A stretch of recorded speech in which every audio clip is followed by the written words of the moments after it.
प्रधानमंत्री मोदी आज गोरखपुर के दौरे पर हैं, जहां पीएम मोदी ने 10,000 करोड़ रुपए से ज्यादा की परियोजनाओं की सौगात दी। पीएम मोदी ने गोरखपुर फर्टिलाइजर प्लांट राष्ट्र को समर्पित किया। 2016 में इस प्लांट की आधारशिला भी उन्होंने रखी थी। आज पीएम मोदी ने अपने हाथों से इसे लोकार्पण भी इसका किया, जनता को समर्पित किया। इस दौरान पीएम मोदी ने अपना संबोधन भोजपुरी में शुरू किया और लोगों को बधाई दी। प्रधानमंत्री ने समाजवादी पार्टी सरकार पर जमकर निशाना साधा। पीएम ने कहा कि लाल टोपी वालों को सिर्फ लाल बत्ती से मतलब रहा। ये लोग लोहिया की विचारधारा को छोड़ चुके हैं। आज लाल टोपी यूपी के लिए एक रेड अलर्ट बन गई है। खुलकर पुरानी सरकार के दौरान जिस तरह माफियाओं को छूट दी गई, आतंकियों को बचाया गया, समाजवादी पार्टी पर बिना नाम लिए प्रधानमंत्री का यह निशाना। प्रधानमंत्री ने जो बड़ी बातें कही, आज यूपी में माफिया जेल में है, लेकिन जब लाल टोपी वालों की सरकार थी, इन्हें सरकार चाहिए थी सिर्फ लाल बत्ती के लिए। लोगों के दुख तकलीफ से इन्हें कोई मतलब नहीं रहा। माफियाओं को खुले घूमने दिया गया, आतंकियों को छोड़ा गया, आतंकियों पर मेहरबानी की गई। आज पूरा यूपी भली भांति जानता है कि लाल टोपी वालों को लाल बत्ती से मतलब रहा है। उनको आपके दुख तकलीफ से कोई लेना देना नहीं है। ये लाल टोपी वालों को सत्ता चाहिए, घोटालों के लिए, अपनी तिजोरी भरने के लिए, अवैध कब्जों के लिए, माफियाओं को खुली छूट देने के लिए। लाल टोपी वालों को सरकार बनानी है, आतंकवादियों पर मेहरबानी दिखाने के लिए, आतंकियों को जेल से छुड़ाने के लिए।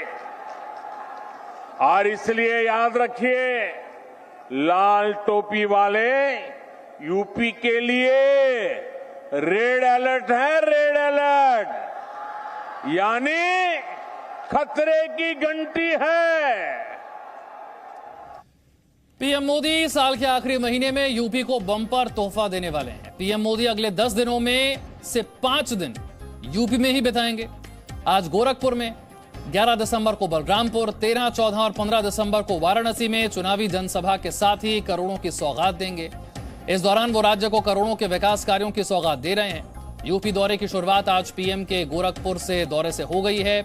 एम्स का उद्घाटन उन्होंने यहां पर किया। 11 दिसंबर को बलरामपुर में सरयू नहर परियोजना की सौगात देंगे। परियोजना का किसानों को लंबे समय से इंतजार था। 13 दिसंबर को वाराणसी में पीएम अपने dream project Kashi Vishwanath corridor को राष्ट्र को समर्पित करेंगे। और साथ ही 25 दिसंबर को प्रधानमंत्री मोदी कानपुर मेट्रो को हरी झंडी दिखाएंगे। तो 2022 के विधानसभा चुनाव से पहले उत्तर प्रदेश को कौन कौन सी बड़ी सौगात मिल रही है, यह आपको हमने दिखाया। आज गोरखपुर एम्स का लोकार्पण हुआ, 11 दिसंबर को सरयू नहर परियोजना, 13 दिसंबर को काशी विश्वनाथ कॉरिडोर और 25 दिसंबर को कानपुर मेट्रो। ये बड़े तोहफे उत्तर प्रदेश को अगले कुछ दिनों में मिलने जा रहे हैं।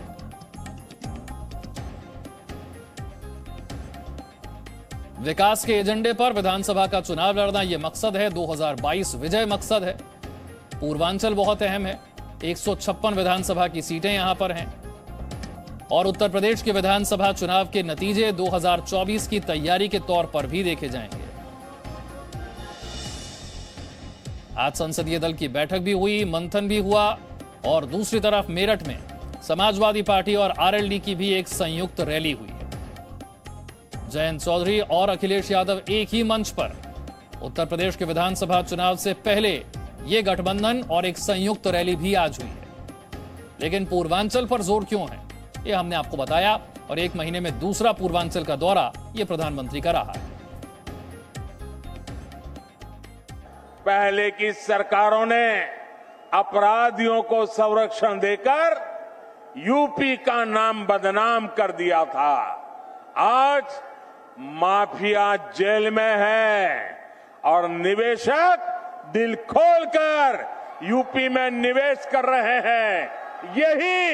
यही डबल इंजन का डबल विकास है। इसलिए डबल इंजन की सरकार पर यूपी को विश्वास है। विशाल पांडे मेरे सहयोगी और जानकारी के साथ जुड़ गए। विशाल, अब तक तो हम चर्चा कर रहे थे कि जिन विकास कार्यों की यहां पर आज बात हो रही है, लोकार्पण हो रहा है, ये कितने जरूरी हैं उत्तर प्रदेश के लिए, लेकिन इसी के साथ साथ उत्तर प्रदेश के विधानसभा चुनाव में असली लड़ाई किससे है बीजेपी की, यह प्रधानमंत्री ने साफ कर दिया। बिना नाम लिए समाजवादी पार्टी पर जो निशाना साधा है।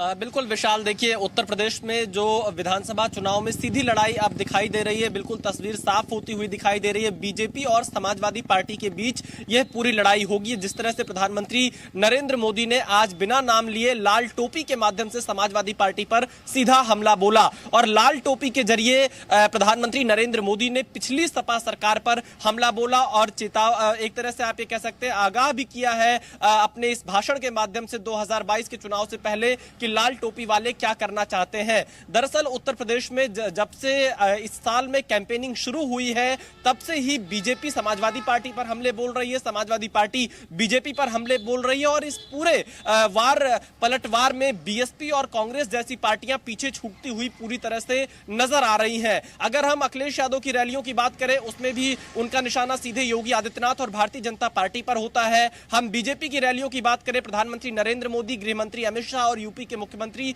योगी आदित्यनाथ का सीधा निशाना अखिलेश यादव पर होता है। तो कुल मिलाकर आप ये कह सकते हैं कि चुनाव का जो पैटर्न है वो सीधे बीजेपी वर्सेस समाजवादी पार्टी दिखाई दे रहा है। और पूर्वांचल की अगर हम बात करें तो प्रधानमंत्री मोदी ने पूर्वांचल के समीकरण को अच्छी तरह से समझा है क्योंकि वो काशी से सांसद हैं। गृह मंत्री अमित शाह यहां पर लंबा वक्त बिता चुके हैं 2013 से लेकर अब तक और पूर्वांचल की 156 विधानसभा सीटें काफी महत्वपूर्ण होती हैं और इसीलिए 15 जुलाई से मोदी ने जो अपने दौरे की शुरुआत चुनाव से पहले की है, पहला दौरा बनारस में किया, उसके बाद वो पश्चिम में अलीगढ़ गए, फिर वो उत्तर प्रदेश आते हैं जहां पर उनका दौरा लगता है सिद्धार्थनगर, कुशीनगर, वाराणसी, लखनऊ, सुल्तानपुर, झांसी, महोबा और फिर वो गोरखपुर पहुंचे हैं और 13-14 को वाराणसी में रहेंगे, 11 तारीख को बलरामपुर गोंडा में प्रधानमंत्री मोदी रहेंगे।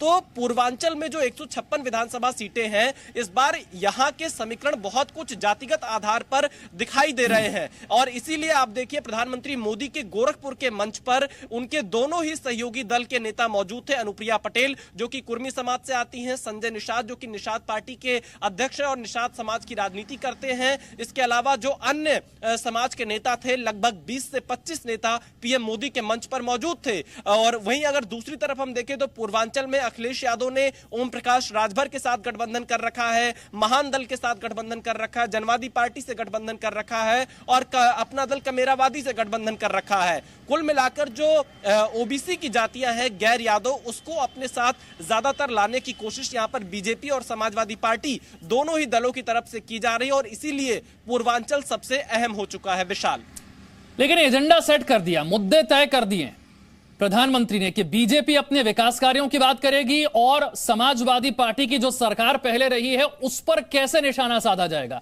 आतंकियों पर मेहरबानी, आतंकियों को जेल से छोड़ना, माफियाओं का खुला घूमना और अवैध कब्जे, ये वो मुद्दे होंगे जिनसे समाजवादी पार्टी को निशाने पर लिया जाएगा।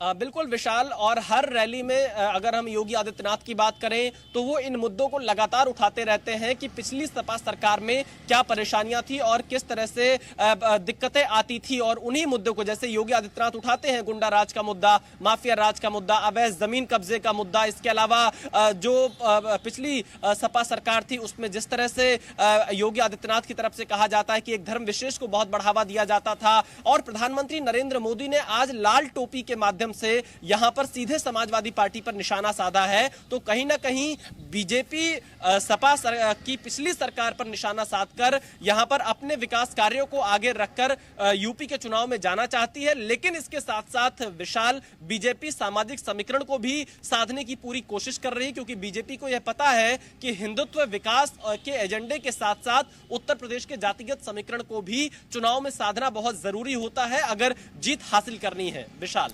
बिल्कुल, आज प्रधानमंत्री ने कहा कि अटल जी ने 6 एम्स पारित किए थे। पिछली कुछ सालों में देश भर में 16 एम्स चलाने पर काम चल रहा है। हमारा लक्ष्य है कि हर जिले में कम से कम एक मेडिकल कॉलेज जरूर हो। 5 साल पहले मैं यहां एम्स और खाद कारखाने का शिलान्यास करने आया था।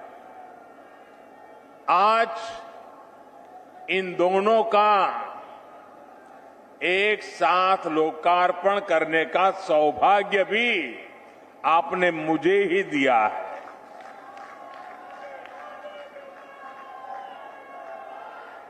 आईसीएमआर के रीजनल मेडिकल रिसर्च सेंटर को भी आज अपनी नई बिल्डिंग मिली है। मैं यूपी के लोगों को बहुत बहुत बधाई देता हूं। साथियों, गोरखपुर में फर्टिलाइजर प्लांट का शुरू होना, गोरखपुर में एम्स का शुरू होना अनेक संदेश दे रहा है। जब डबल इंजन की सरकार होती है तो डबल तेजी से काम भी होता है। जब नेक नियत से काम होता है तो आपदाएं भी अवरोध नहीं बन पाती। जब गरीब, शोषित, वंचित की चिंता करने वाली सरकार होती है तो वो परिश्रम भी करती है, परिणाम भी ला करके दिखाती है। तो विपक्ष पर, खासतौर पर समाजवादी पार्टी को लेकर किस तरह से प्रहार किया प्रधानमंत्री ने, क्या कहा, ये आपको बताते हैं। प्रधानमंत्री ने कहा कि लाल टोपी वाले उत्तर प्रदेश के लिए रेड अलर्ट है, ये खतरे की घंटी है। क्या कहा, सुनिए। आज पूरा यूपी भली भांति जानता है कि लाल टोपी वालों को लाल बत्ती से मतलब रहा है। उनको आपके दुख तकलीफ से कोई लेना देना नहीं है। ये लाल टोपी वालों को सत्ता चाहिए, घोटालों के लिए, अपनी तिजोरी भरने के लिए, अवैध कब्जों के लिए, माफियाओं को खुली छूट देने के लिए। लाल टोपी वालों को सरकार बनानी है आतंकवादियों पर मेहरबानी दिखाने के लिए, आतंकियों को जेल से छुड़ाने के लिए। और इसलिए याद रखिए, लाल टोपी वाले यूपी के लिए रेड अलर्ट है, रेड अलर्ट, यानी खतरे की घंटी है। Presenting B News app, available on Google Play and App Store. Download it now.